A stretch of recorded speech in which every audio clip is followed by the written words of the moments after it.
Conference meets the D&AD Awards. Tonight we're talking about the biggest topic that there could possibly be, because everything falls under this, the environment. It's a topic that affects every single one of us here, whether we admit it or not. We've got speakers of various backgrounds, and rather than me butcher what it is that they do and get it completely wrong, I'm going to give you guys like just 30 seconds, do a quick, I'm going to do a quick introduce yourself, what you do, and I'm going to start with you, Louis. My name's Doug, by the way, hello. And then there will be a point after this. I'm going to do like, we're going to chat for a bit, and then I'm going to ask you guys all questions, so you know that'll be your chance to get involved. So if there's a point at which you're thinking, yes, I need to bring that up, then you will get a chance to do that. So, Louis. I'm Louis Masai. I'm an artist and I paint about endangered species. One of the things that I feel is particularly important at the moment is highlighting the sixth extinction, which predominantly means that we're all in danger, and what it does is it highlights the fact that actually humans are a species as well, and I think that's what a lot of people have forgotten about. So that's what I'm currently working on, is a series of work, and I do a mixture of studio work and street art. Cool, nice. Charlotte? I'm Charlotte. I'm the founder of Human Nature. We're an art platform that basically connects organisations with artists around values, and those values are basically we care about the environment and we care about the future. We're now a collective of about 15 different artists across the world, from Havana to Cape Town to London, and we work with all sorts of different brands and organisations, and we have recently done a project in the US with Louis. Cool, nice, thank you. Lulu? Hi, I'm Lu-Lu Evans. I work for ONCA in Brighton. ONCA is an arts organisation. It's a gallery and a workspace, and our aim is to raise awareness for environmental issues. We do that by producing exhibitions, hosting shows, conversations, supporting artists, but all kind of looking at the ideas of environmental issues and what we can be doing to try and reverse, change, make things better, if that's possible still. But yeah, so I'm the manager at ONCA. Yeah. Tina? I'm Tina Ziegler. I'm actually the director of the art conference. I normally don't sit on the panel, but I'm wearing a different hat tonight. I'm also the director of Moniker Art Fair, which is an urban contemporary art fair that takes place every October in the Old Sherman Brewery. So, I guess first things first, climate change, are we sure that the planet isn't just naturally heating up? Turn the radiators off. Yes, it's not part of the natural cycle that the Earth goes through. I would Anyone say want to take that? Scientists around the world would have to say no. That is have to do with. We all in agreement of that? And even if it was, we'd be travelling in the right direction if we acted as if it doesn't. Okay. Kind of doesn't matter. I think irrespective of whether it is what the planet is naturally doing or not, we're undoubtedly speeding it up. And we are, one would hope, wise enough to recognise the fact that we're doing that, and it is within our constraints to direct it and to slow it down again, if we choose to.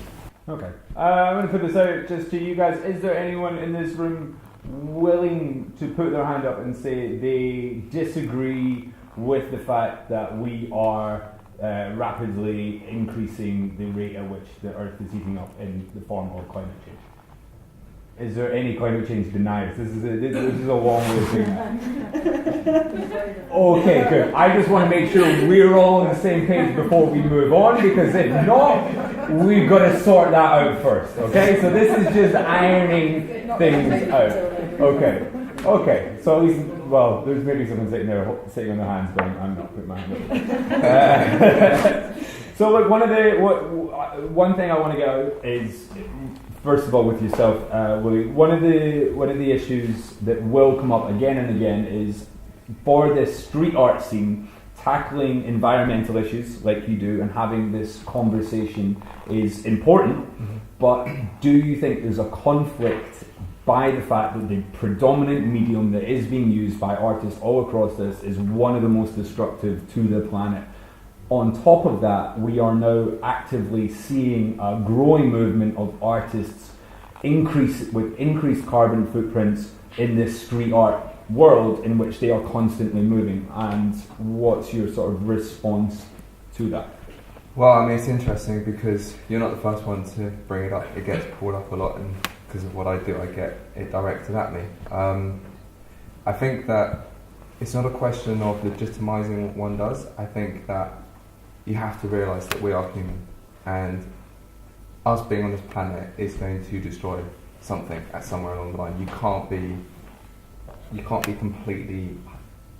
We're not gods, basically. We're going to fuck something up somewhere. So, as an artist, first of all, I never call myself an activist.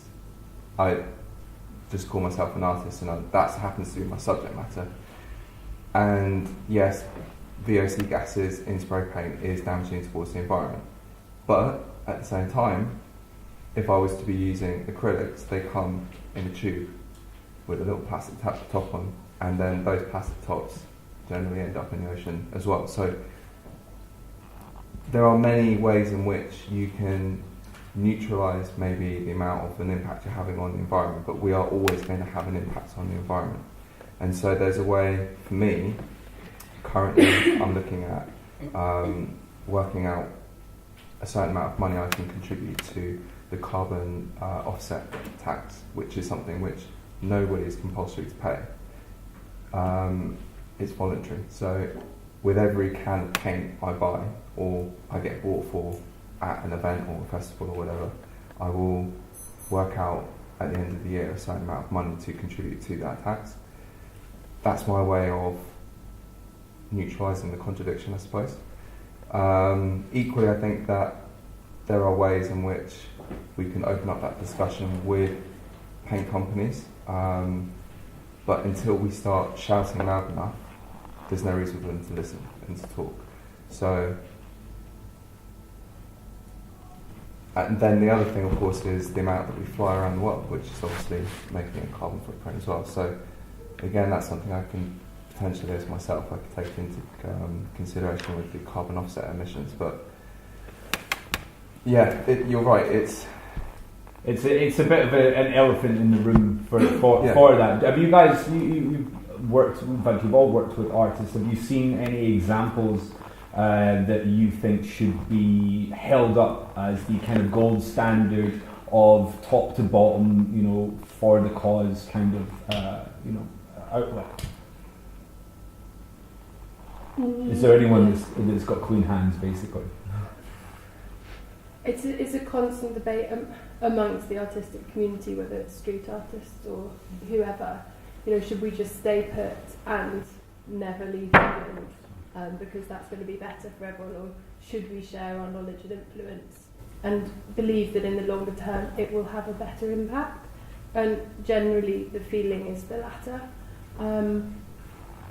In terms of actually resource use and paints, for example, we work with paint companies that are water-based. We get a lot of the priming paints that we use on our projects are from a company called Earthborn, and we think they're excellent and their environmental impact is really quite minimal. So we want to shine a light on companies like that are actually trying to make a bit of a difference. That's what I was looking for right there. Now, you mentioned ONCA. Can you just maybe tell me a little bit more, just so I guess we all have a nice understanding of what it is that you do, where you come from, and I guess what your ultimate goal is? So, yeah, as I mentioned, ONCA is predominantly an art gallery, and what we're aiming to do is raise awareness, first and foremost. We want to bring issues to light and sort of allow people to experience issues around climate change in a way that might be more accessible for some people. So a lot of the time it's statistics, it's on the news, whereas actually art opens the door for a lot of people who wouldn't otherwise engage with those topics. So I think that's our main sort of goal, and to have a space that's accessible. There's another barrier we face, which is the art gallery being an art gallery, and what that means for a lot of people, whether they want to come in, how they feel about that space. So it's just about engaging with as many people as possible and changing people's mindsets, and just that sort of one domino effect. where you start making differences by one person realising, and as I say, doing that by supporting artists, commissioning work, artists, and producing our shows. How do you think you change the sort of the mindset? For a lot of people, it will be art fans that will go into an art gallery, and everyone else will just not touch that with a 10-foot barge pole. And this is, I guess, really where the success of street art lies, because street art was removing the barriers. How do you create that appeal for people out with an interest of art to come in and engage with this space? Well, as I say, it's one of our biggest sort of barriers is the actual space itself and getting people through the door. So we do that by using the spaces outside of the gallery as well. So I mentioned earlier, we've got a green space opposite the gallery, which is a much more accessible public space.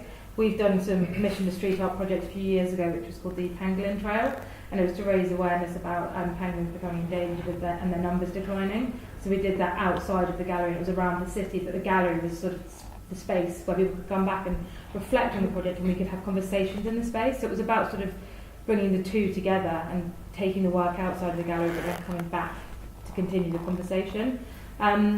We do often have the sort of preaching to the converted in the gallery, and that's something we're very aware of, is that we have a very supportive network in Brighton, but we're actually trying to reach the harder to reach groups who won't come into the gallery, who wouldn't ordinarily. So we do that just a lot of outreach projects in schools. So we do a lot of our work is out in the schools in Brighton and with community groups. So we're sort of taking ONCA away from our location. This is one of the things I wanted to get into, the idea, I guess, of this echo chamber. And, it's a term that's used a lot more now than I think I'd ever experienced in my entire life. But there is always that notion of when you're talking about something, you are talking to people that, exactly as you said, preaching to the choir. For all of you, how have you attempted or seen people attempt to break through this notion of getting through to the people where it really will make a difference? And have you, as an artist especially, have you had any examples of that? Yeah, working out in the public domain is like a really obvious way of getting to reach your audience. I think that it's wicked having a painting on the wall, but in many respects you kind of meet the same problem that you do, in the sense that the majority of people will look at it and go, oh, that's a cool painting, take a photograph of it, maybe put it on social media, and then they go about their business. And then the next painting they see is of a woman not wearing much clothes, and it's still the same journey, is to look at street art. How do you make that member of the public realise that there is a bigger message behind it? And one of the ways we can do it is with flyers. So when I've worked on projects with Synchronicity Earth, when I did the coral painting, we were handing out flyers, and then that information takes you to their website, and then it talks about the different things that each individual can do to help protect the corals. They're also driving a huge campaign throughout the entire world to preserve coral reefs, and so that flyer was that access, but by doing the mural it gave us the reason to give the flyer. I've handed out thousands of bags of seeds for free to people when I've been painting bees. When we did Endangered 13 together, we had billboards up so that people can then go through to the website. Did you explain, what Endangered 13 was? No, sorry. Yeah, just for the context of everybody listening, just because you've referenced it, it would be good, I guess, just so people understand exactly what this project that you guys worked on together was, just so we're all in the same. Yeah, so, Thanks. I don't mind. Well, it was a joint project, as you can tell. And in a nutshell, Louis was approached by a Tower Hamlets Cemetery Park, which had access to over 13 archways owned by Network Rail. And Louis was approached to do one mural, and quite rightly, as he's an ambitious guy, said, we're not just going to do one mural, we're going to do a hell of a lot more. And he was like, okay, this is great, so where's the money coming from? I'm like, shit, yeah, that's a good point. And then Louis and I got talking, and it happened. Through basically, my background is in brand and marketing, so I kind of put that hat on and went and found the right organisations to fund us, and Louis curated the project, basically. So we did it together. yeah, well, which organisations did you work with? Oh gosh, quite a lot. So, Yes. Good catch. Montana. Did we get Montana's? Yeah, Earthborn for the base paint. Kabloom, which is a seed, like a seed bomb. We've got Countryside Properties, purely because they were doing a development opposite and had to have some regeneration. Synchronicity Earth gave us some money as well, because I did some coral paintings down there. I forgot my recommendation. Bank of England. But we wanted it to be an online and offline project. So the idea is that rather than it just being murals that were not attached to anything else, there was an online portal with information about each species and the artists, and sort of a campaign element to it, as a traditional campaign would run.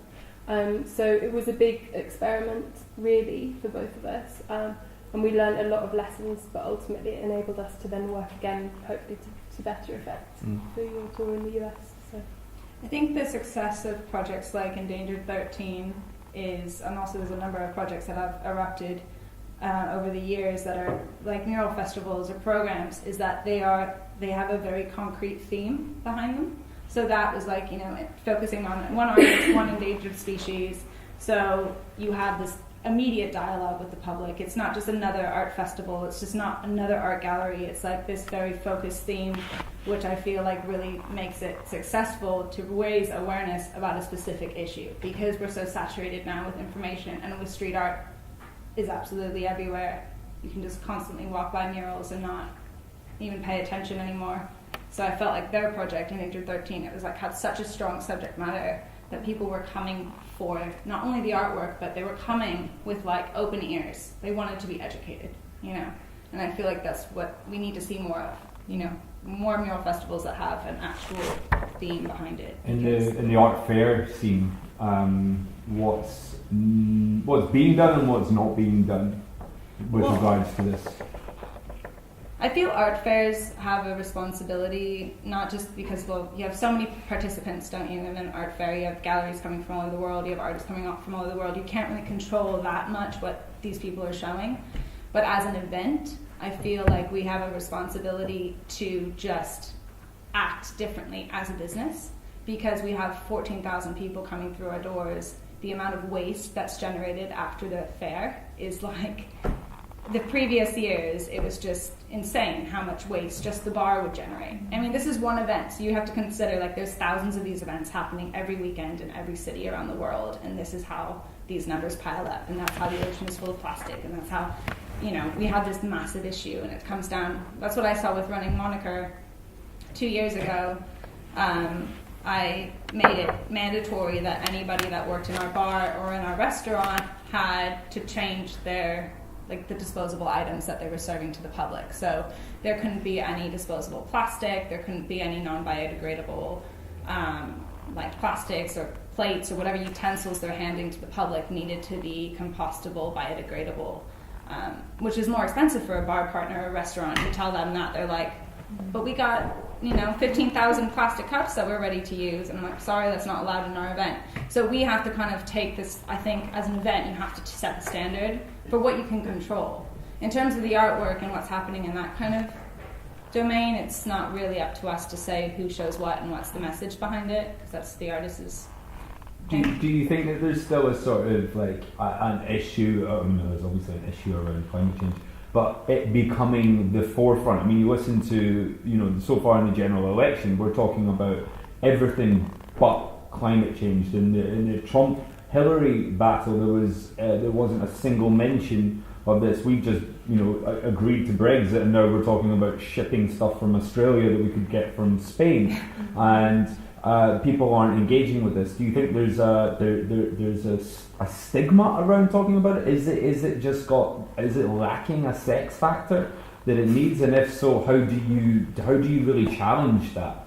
And I'm speaking as people that are genuinely sort of interested in it, because I, as just a general human, I want to know what that is. I want to see it at the forefront. I want to see people campaigning hard in Parliament to make that difference.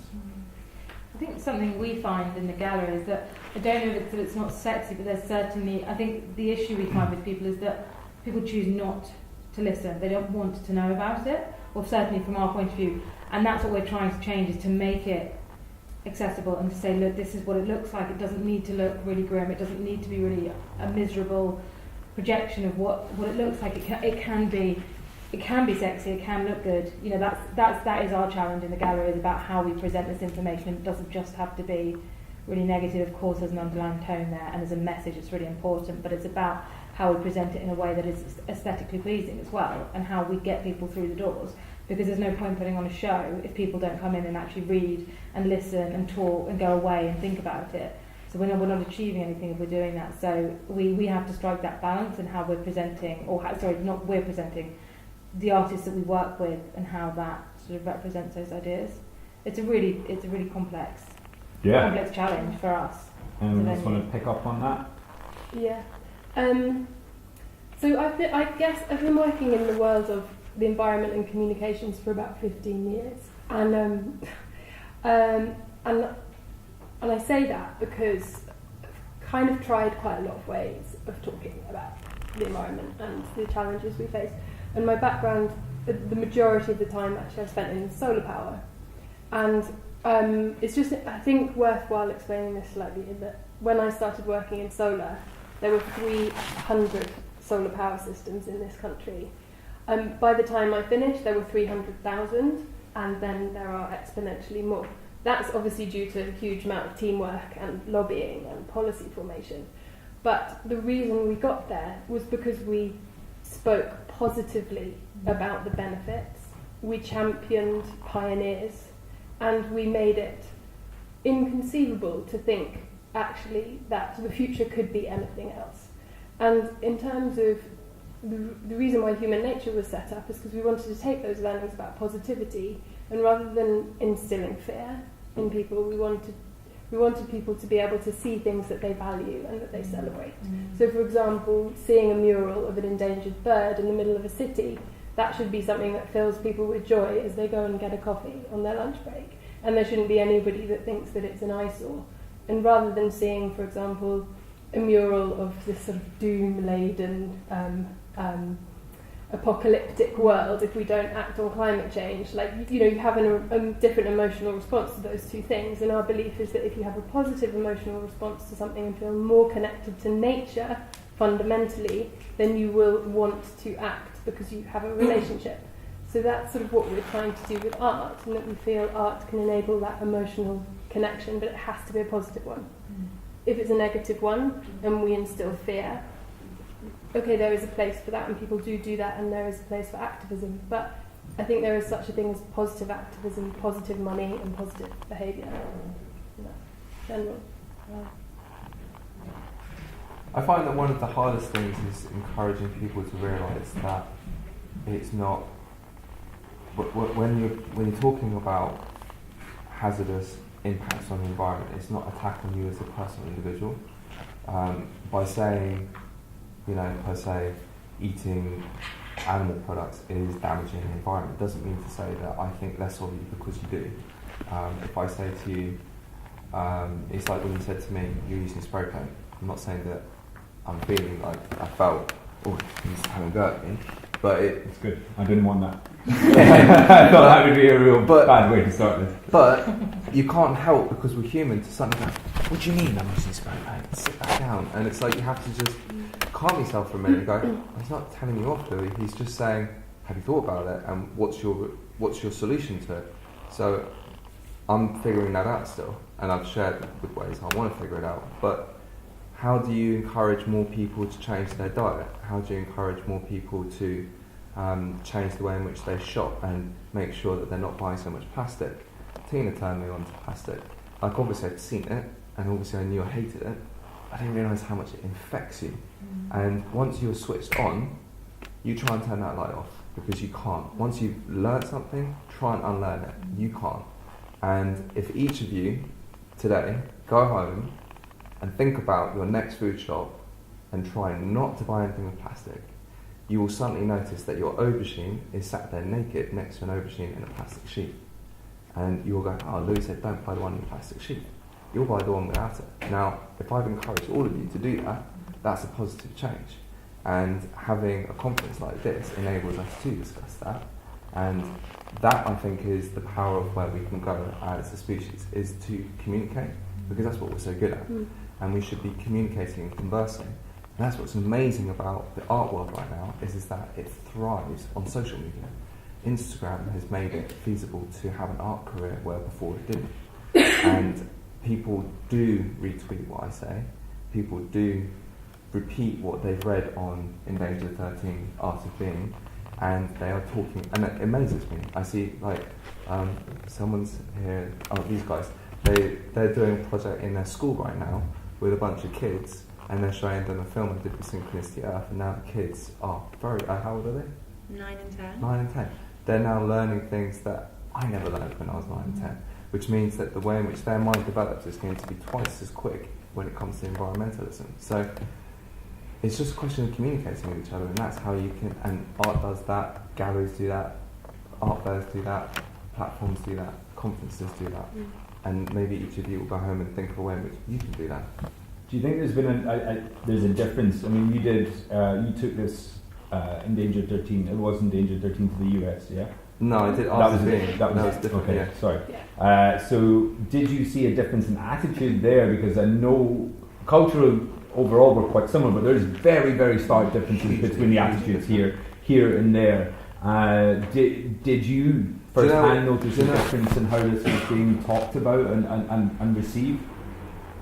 In the first place, America is vast. It shouldn't be called a country. It's a continent in my mind. Every single state is completely different from one to the next, whereby you can be in California and the cars are much smaller, and then you go to Texas and you feel like you're about to get into a lorry, and it's not, it's a car, or what they're calling a car, and it's obscene. In Texas, they pride themselves in consuming dangerous gases, whereas in California, they're campaigning against it. So to think about America as like one mindset is obscene in the first place. But more specifically, to answer that question, I went there when they were doing campaigning for the elections, and so that was interesting, you know, like to go from one state to the next and to feel the difference in the way in which I think people were going to vote. That was an even more stark difference, and you can see it from the way, you know, like bumper stickers and like the attitude to someone at the gas station and so on. And they categorically have a huge mental block in the vast majority of the states, California excluded from that, about climate change. They don't believe it's happening. I had a conversation with an Uber driver in Miami, and I was talking to him about the rising sea levels and the fact that Miami is not going to exist before long. And he was like, yeah, they've been saying that for years, it'll never happen. I was like, no, dude, they are rising your roads at the moment because you're flooding. And he's like, have you not noticed that there's floods when there's no rain? He goes, no, it won't happen. I was like, it will, it's happening, you're going to lose everything. But yet they're still building. Like, they're building huge buildings still everywhere, all over Miami. It's being developed. But for what? Do you think the fight is generally harder now, especially in the US, because of who is in power? Do you think it's now harder that you are fighting against the current? Well, I mean, with Trump, and you know, he's making even conversations about climate change and policy illegal, and you know, it's absurd what's happening. It's absolutely. I mean, I'm American. I'm from California, and it's really heartbreaking to see my country go in that direction. But on the other side, going back to kind of what's going on in the art community, I think these kind of things are fantastic because they make people angry and they make the public come together and they make conversations happen. And again, you see this uprising of street artists and people hitting the streets and protests, and you know, so in one respect, yeah, our country is divided, but in another way, it is so unified. And the creative community and the science community and all these kind of grassroots organizations have now a really loud platform to scream from. And I feel like that is, you know, when we hit these times of crisis where we go, oh my God, the world is going to shit, there's no hope, everything's horrible, then I always look to the creative community and I go, no, actually the voice is so loud right now and it's getting louder and it's the best time to kind of stand up and scream out for something else. So yeah, it's kind of watching. I mean, every day I watch the news and I'm Democracy Now! Only news you need to watch from America. And every day I'm just like, you're like hand in your head, like, I can't believe I'm hearing this. This is crazy. Like, how is this happening? Do you know what? The good news is it is crazy. Yeah. And the really sensible stuff is that the price of renewables is lower than ever before. The biggest corporates in the world have committed to going 100% renewable energy. There's this crazy talk, and then actually you've got a vast swathe of the world who's doing the sensible bit. Yeah. So whilst fair enough, the platform for Trump and the extreme right is big, and the media kind of love it, obviously. Actually, it's not all that bad. I would Yeah, just no, say I from the agree. other side. So some of the people you must be working with in your forum, do you see the bigger side of the evil corporations? Do you see them changing attitudes? Do you have maybe what's your insight into that? I would say we should be very, very hesitant about assuming that corporations are evil. Actually, they could be the ones that save us. Because can you give an example of that? Because I think people will need convincing. Yeah, enough. sure. But let's take the issue of renewable energy. Just as one thing. We all know that we've got to divest from fossil fuels ASAP, and it's now a legal requirement, basically, because of the Paris Agreement. Which Trump's bailing out from. Yeah, but if you look at a lot of corporations in the US, they are committed to go 100% renewable energy. L'Oreal, for one. Even without the necessity to. They do, because it makes economic sense to them. Because actually, if they follow the trajectory of screwing up the environment, they mess up their supply chains, it's too expensive, the price of oil, it's all too much. Actually, it makes sense for them to be environmentally responsible. Not all of them are doing it, but some of them are. So I think in terms of navigating the way forward, it's, for me, the world of art and finance and corporations and government and where we all sit in that, it's actually very, very complex. And I'd like to think that the way forward is actually in working with organisations that have a very straight, clear set of values. They may not be the organisations we would have thought, but if we can kind of navigate that path together, we might be able to do it a hell of a lot faster. Well, it's this trickle down and trickle up effect, isn't it? It's like when us as a creative community, we get together, our voices become really loud, which we've seen a number of times on social media alone. The way that a social media campaign can go viral, and then people are pulled out of office, and people are, like Fox News, the whole Fox News industry is like collapsing because people from the ground level came up and rose their voices. So I think, and then, but from the climate perspective and what's going on with like pollution and how we all of us live our daily lives, we look for the corporations to change how they manufacture their products. I don't want to buy plastic bottles. I don't want to buy water in plastic bottles, but every single store sells it. So until Nestle changes their packaging, it's not my problem. So it's trying to, it's hitting them in the middle, like us taking responsibility for like our daily actions, but it's very difficult when it hits your pocket. Like, it's more expensive to buy in glass. How is the art scene then, artists in general, other than of course yourself with the big environmental stance? Who else is really engaging this? Either it doesn't matter if they're not in the street scene, if they're just alive and an artist. I think there's a lot. Yeah, there's a lot. Berry for one. There's a lot, and I think that if you look at, Banksy's even done one. He did one with Greenpeace a long time ago. Don't know Banksy. Yeah, we know Banksy. But of course Banksy's done one. Yeah. Banksy's the good guy. Banksy's the main good guy. You lost me there for a second. No, but there's No. But the point is that there are lots and lots and lots of artists doing it. It's just a question of whether that is their subject matter. I have a few actual examples here. So there's this street artist named Never Crew. You should check them out. They're fantastic. Who wants beer? I thought when you got your sheet, I was like, cool, this seems like a good time to break that. I'm going to grab a beer. So I'm just going to kick back for a minute. what their objective is as artists. So they're tackling issues from privatization of natural resources to the concentration of environmental power to climate change to immigration. So these artists, their whole mission, just like you, is they have, they do murals all over the world. Yeah, they travel all over the world, but their whole statement is trying to raise awareness about a specific issue, which I think is really interesting. It's not just an artist painting another painting and hanging it up in another gallery. These artists' whole mission is to raise awareness about climate change. There's another organization called Pangolin Foundation. It's an international nonprofit organization, and they act as an intersection of culture and environmentalism to further the conservation of our oceans. So again, this is a big organization that they have, I think, in Hawaii and in New Zealand, and they operate with artists all over the world. They have a huge kind of social media presence. They work with amazing artists, great media partners, but they have a focus. Again, I was going back to what I was saying before. Their whole mission is to raise awareness about conserving our oceans.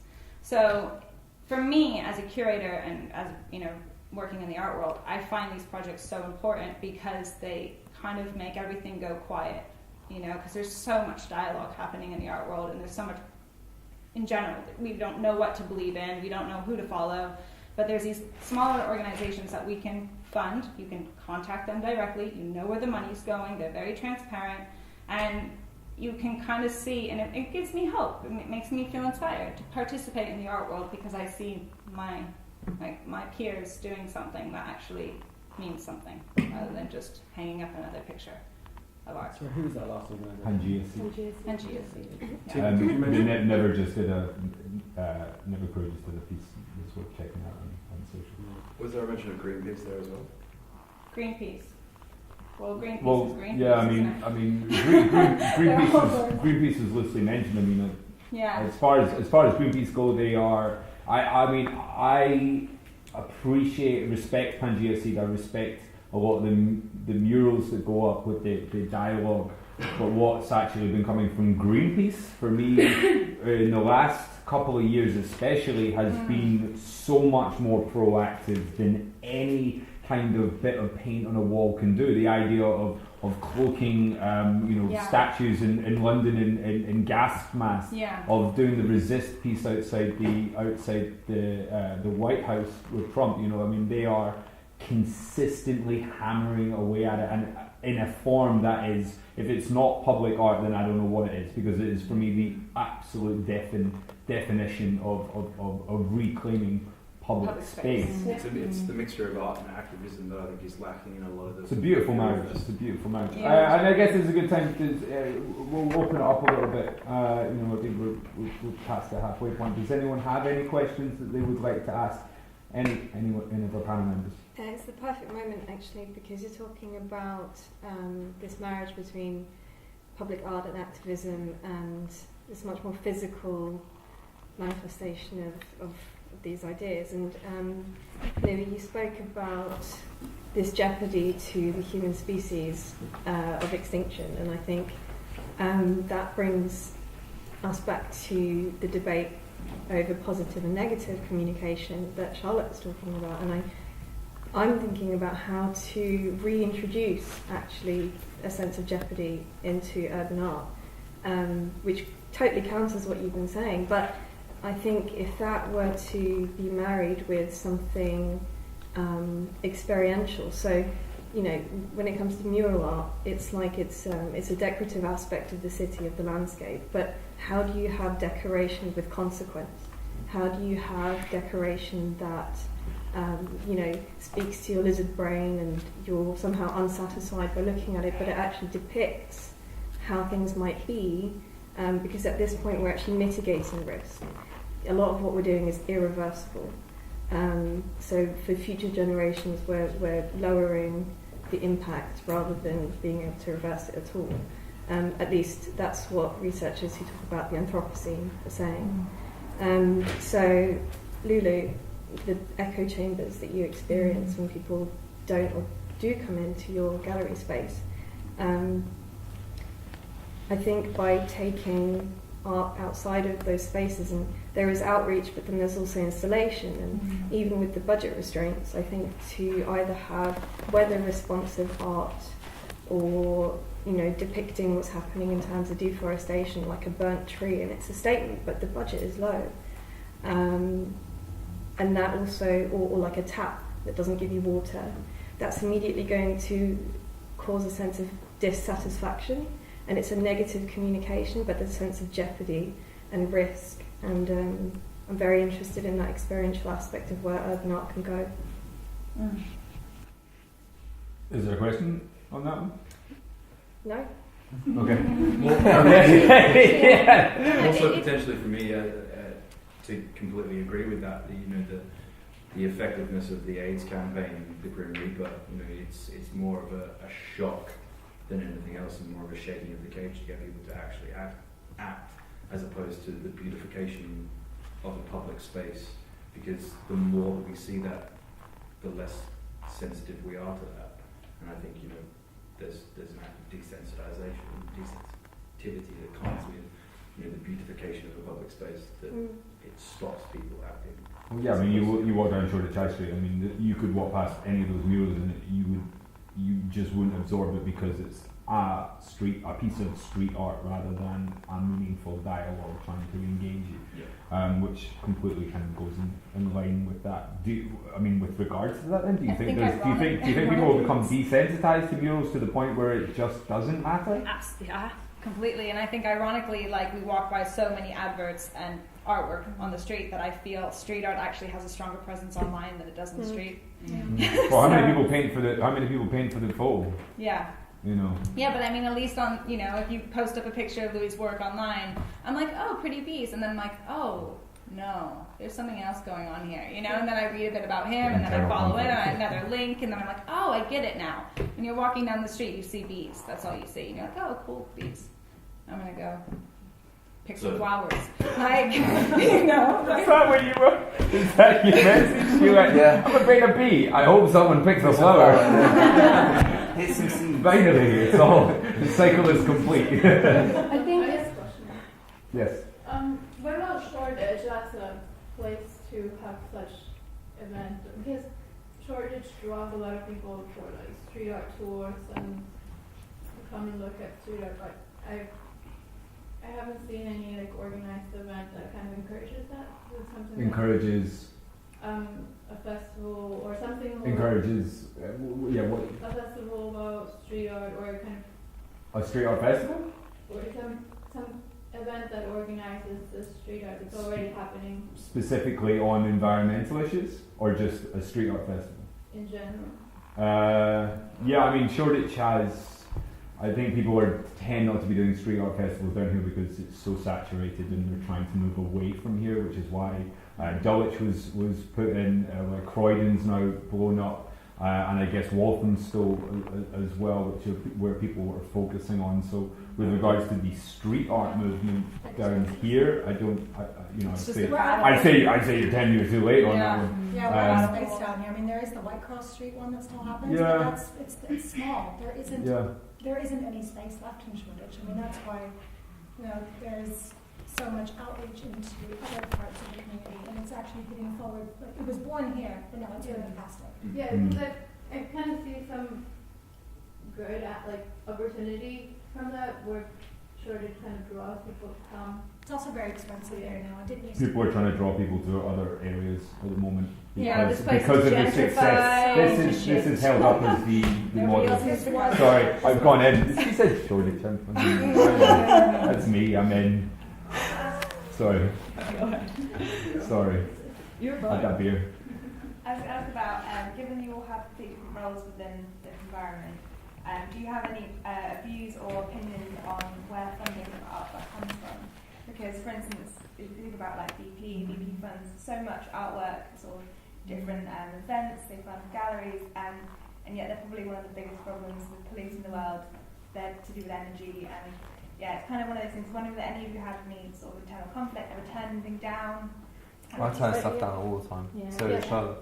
And in fact, we ran a campaign to kind of prove that the arts could be funded entirely on green business. by only taking money from green business. I mean, admittedly, we're not the tape, but so it's slightly Did easier. you not fund the Portrait Award? The I don't know National if they Portrait still Award do is that. funded by BT, Yeah, they do. which is like, you know, the core. Yeah, what we're talking about. And the tape. Yeah, but I think Liberate Tate, hats off to them, done an amazing job, like just consistently year after year after year raising awareness. The thing is these companies have a lot of money that they have to spend on projects like this. Yeah. So it's kind of like, okay, good, we'll take your money. But it's, you know, I don't know. From an art fair's perspective, I'm constantly looking for funding. And I had a conversation last week with our partners in America that wanted to bring Evian water company to my fair, and the first thing I said was there's no plastic bottles allowed in my art fair. So they immediately were like, oh, well, okay. So you know, that's a challenge I have to face. I'm looking at potential funding that could fund my installations and my message and my projects, but at the end I don't want to have 14,000 plastic bottles to throw away.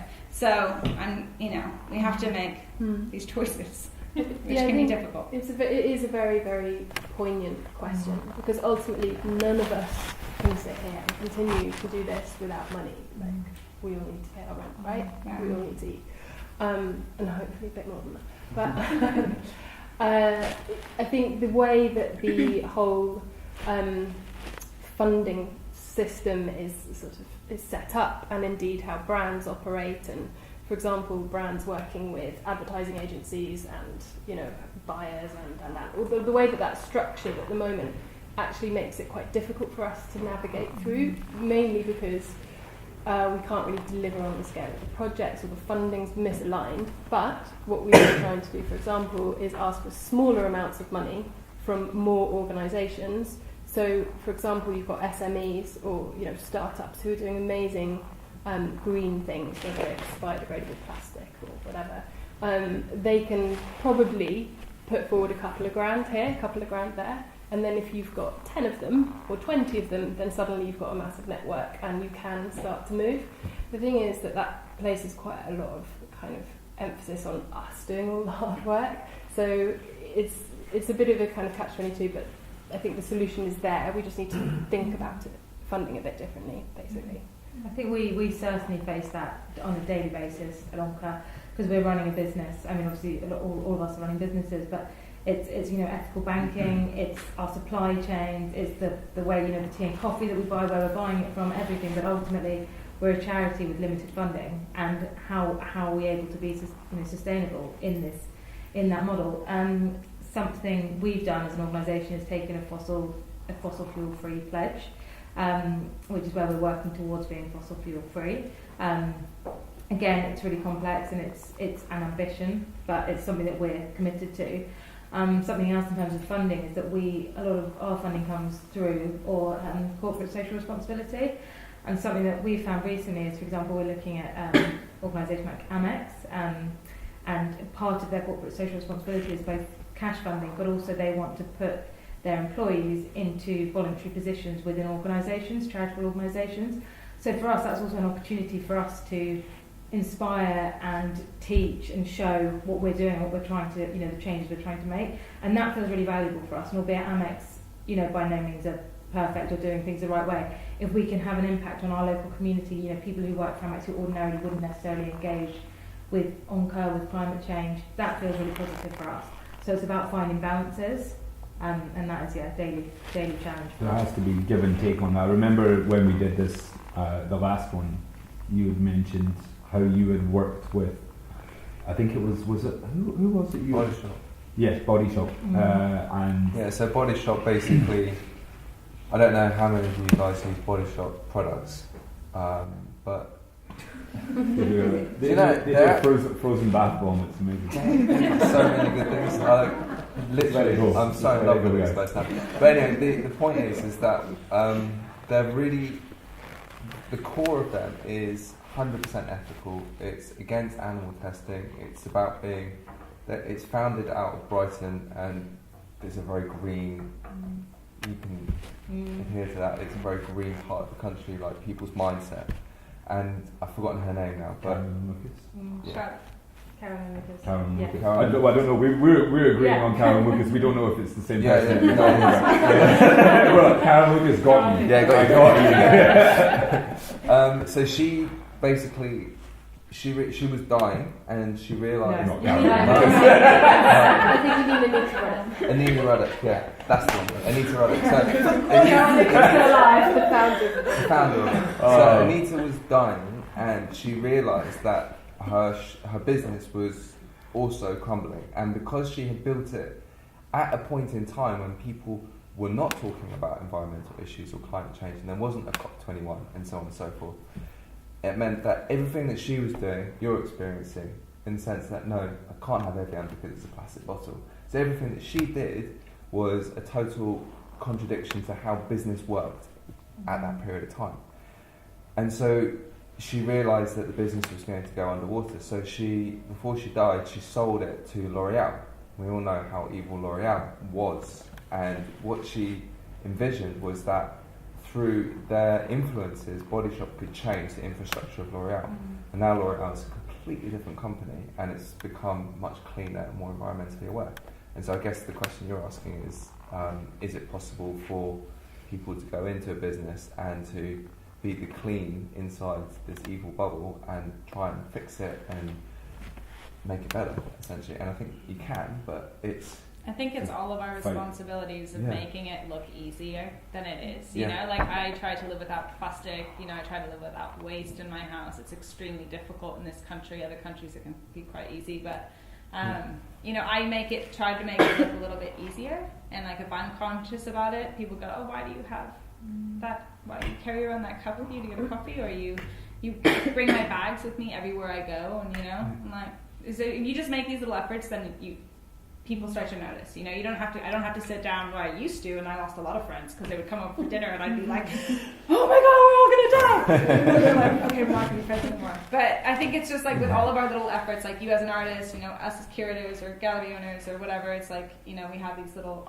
me organizing these conferences, like we can all make these little drops in a massive ocean, but actually the impact, to hear that you have changed the way that you live because of a conversation we had 3 years ago is pretty awesome. And then what's even better is that I've changed God knows how many other people's through me doing it. Yeah. Like I took a challenge at the beginning of the year I don't really believe in New Year's resolutions or anything, but I thought, right, this year I'm going to do something. And so each month I try and change something in my household that was plastic into something that isn't plastic anymore. So the first one was a toothbrush. So I now have bamboo toothbrushes and they go in the compost heap. They work fine. You're supposed to change your toothbrush every month anyway. So that's something. What's a bamboo toothbrush look like? It looks exactly like Imagine it has little bristles on it. It's quite cute. They're cool.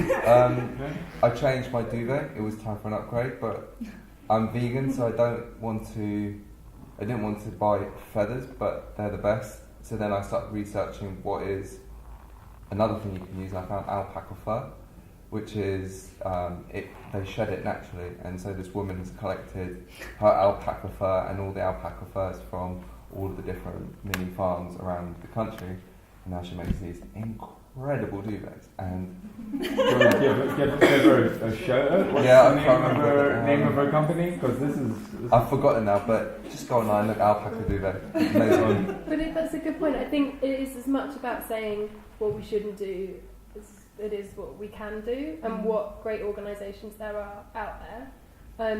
So we can give a shout out to EcoAlf, for example, who are our clothing sponsors for the Art of Being tour in the US. They make rucksacks, coats, shoes out of old fishing nets, all sorts of plastic bottles, like waste products.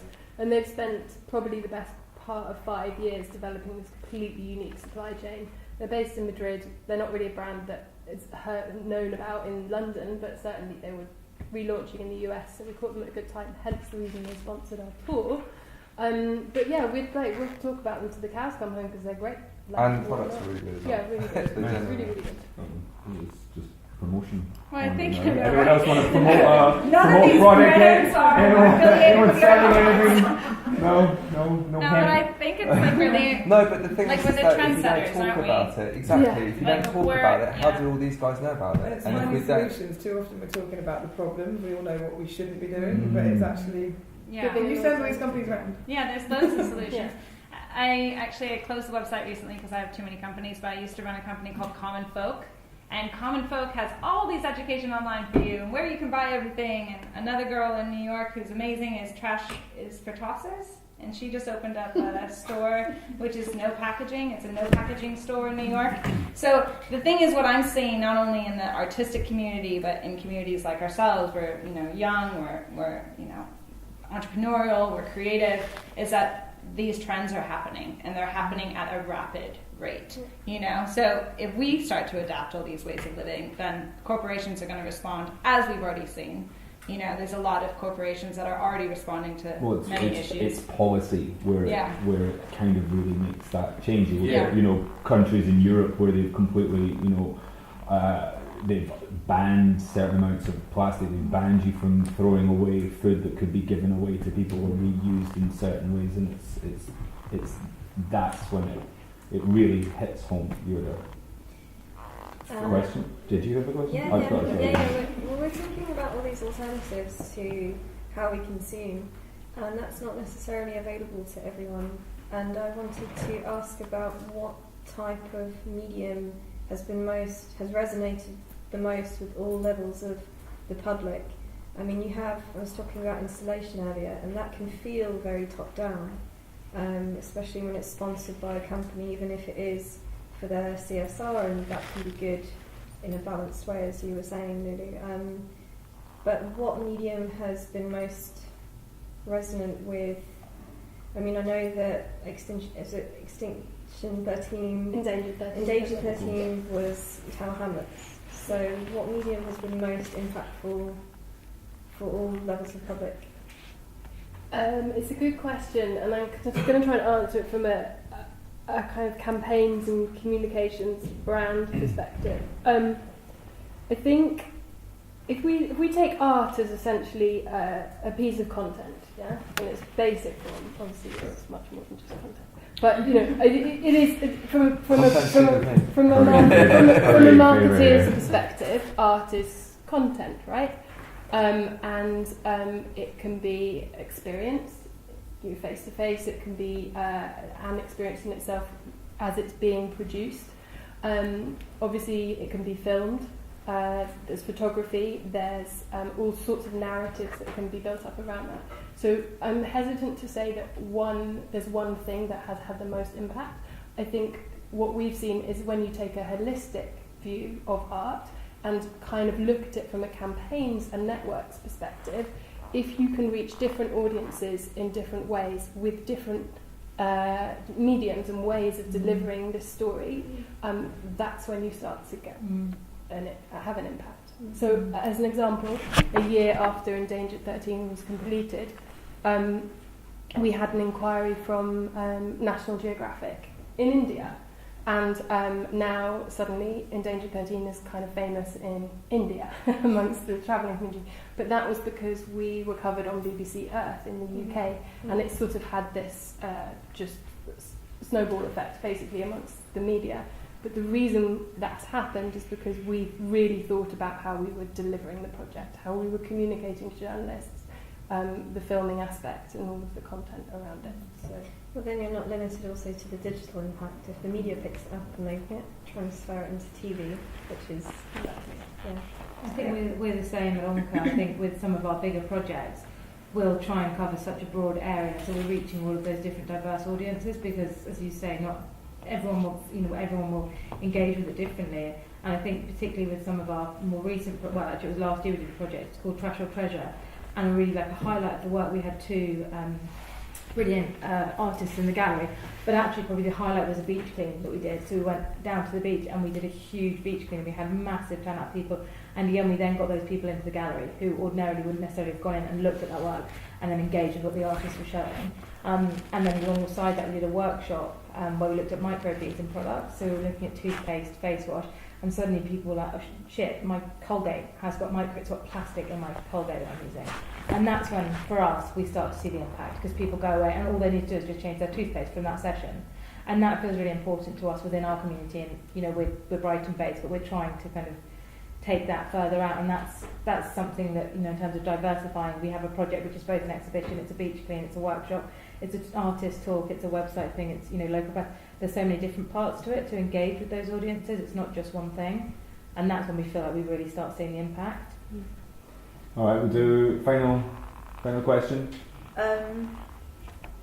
It would be quite good just to see what your guys' opinion is of the fact that environmentalism and environmental art is accused of being a bit like elitist, or that it's a bit like, we're in a bubble, and obviously we've already spoken about the echo chambers, but think more about thinking about like disadvantaged communities, and like growing up in London and knowing how uneven the sort of balance of wealth is and education, and just wondering how you kind of are thinking about like tackle it, like are you trying to tackle that, or basically advice on how to tackle it, because it's a really difficult thing. It's quite hard to explain to a single mother of two living on 50 quid a week that she needs to stop doing what she's doing because she needs to be more concerned about the impact that's having. And I guess how do you do that?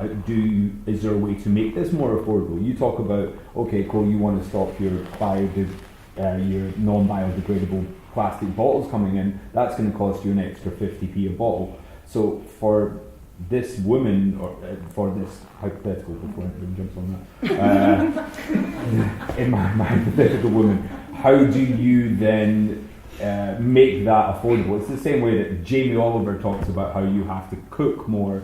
So how do you make that more affordable and appealable, I guess, for people to change that attitude? I think that's... Yeah, and use art, because I think art is one of those things that has been used for a long time to tackle social inequality, and it's something that is taken into more disadvantaged communities as sort of like projects to try and build them up. But I was just wondering, any opinions? I guess, if it comes down to cost, for example, I've got one of those metal water bottles, and I know that if I've used it for a week, that's saved me money already, rather than buying plastic bottles.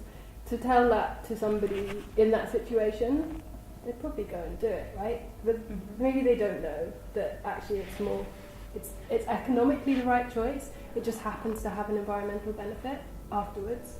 So I think championing those ideas somehow together with art, can you align good organisations and good solutions with art in that instance? So there's that, but then also one thing we've been looking into, which is kind of interesting, is this idea of poverty and nature deficit disorder.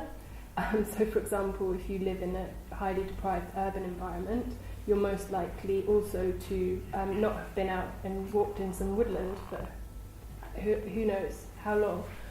So if you haven't walked out in woodland, why would you care that there was a decline in woodpeckers, for example? And therefore, why would you really care if anything was happening to the environment? So that's a different question, and that's kind of a longer term. We need to start engaging communities and kids in particular, in nature. And Human Nature is trying to take that on as a project. So kind of watch this space in the next year, basically by mapping where in the UK there is the most sort of nature deficit. So it probably will be in parallel to economic disparities.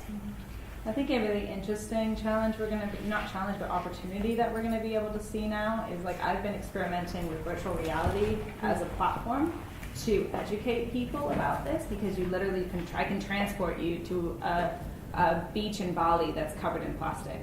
You might never get to go to Bali. Maybe your parents don't have any money to take you to Bali. You don't even know where Bali is, but you can see through virtual reality and because all these kids are into gaming and they're very equipped. They understand how to use a Game Boy, but they might have never taken a walk in Epping Forest before. So I think using technology from the creative side, where we have artists working with virtual reality and we have artists kind of tackling that field, I feel like that is something I'm extremely interested to see how that develops. There's one artist in particular that you should all check out. His name is Jose Montemayor. he runs a program called Virtual Awakening, and he uses virtual reality to create emotion, empathy, and to educate people about climate change in a very creative way, though. He's not lecturing you or anything like that. I'd like to ask each of you to close tonight on, I guess, a positive statement on how we can remain optimistic in this fight to make the world last longer. No pressure. What they think, can I ask you a question? I know you did, but you also told me to ask a question. I did, but you were supposed to have your hand up right at the start, man. So guys, everyone started putting their hand up now. We can be here for another half hour. That's why I said that was the last question. Go ahead. If you want to ask one more question, you can ask It's one more also question. very quickly, one of the things that I found most impactful for me in education is documentaries. The one I was showing recently is Tomorrow, which is not just a documentary you can watch, you have to arrange a screening, so you have to be active about it. I would also recommend everyone watch it. Tomorrow, or is Tomorrow? It's called Tomorrow. The screening it at some point, but it's called Tomorrow. Okay. And it's all about the solutions that small communities are taking to solve these issues. And it's massively inspiring. And I would recommend everyone watch it, but also, is there a documentary that you guys would recommend to everyone here? Well, you give your documentary, finish on the positive thing, and then we'll close it there. You go first, Louis. Oh, well, we did the positive thing. We'll do the positive thing and a documentary recommendation. Okay. I've got one of that. That does help. This is really obvious, but before the flood. Yeah, if you that's haven't so watched good. that, that really changes. For me, it's really accessible. It's Leonardo DiCaprio. He's interviewing people. It's just so. It really did say a lot to me, and also the sense that I got from that is there is positivity in it, and there is still time to reverse. I mean, this was prior to Trump being elected. But however, there's a sense of optimism, and that's what I'm taking. That's my note is optimism. Like there is still time to change, to reverse some of what's been done. You're safe. You've made it home. You're on third base. I really like this documentary called Trashland because it also works with artists, and it looks at how artists work with trash and goes into massive trash heaps, and it's a pretty cool one. Positive note. Positive note about how to stay optimistic in the fight to me. Yeah, okay, don't go down the dark rabbit hole. It's a negative thing. As soon as, I think that's as good as it gets. Don't. Keep your head above the rabbit hole. Charlotte. Cowspiracy, I thought was pretty good. You got about 30 seconds to come up with a new one. He kind of made his own, so I think actually Okay. you should recommend that.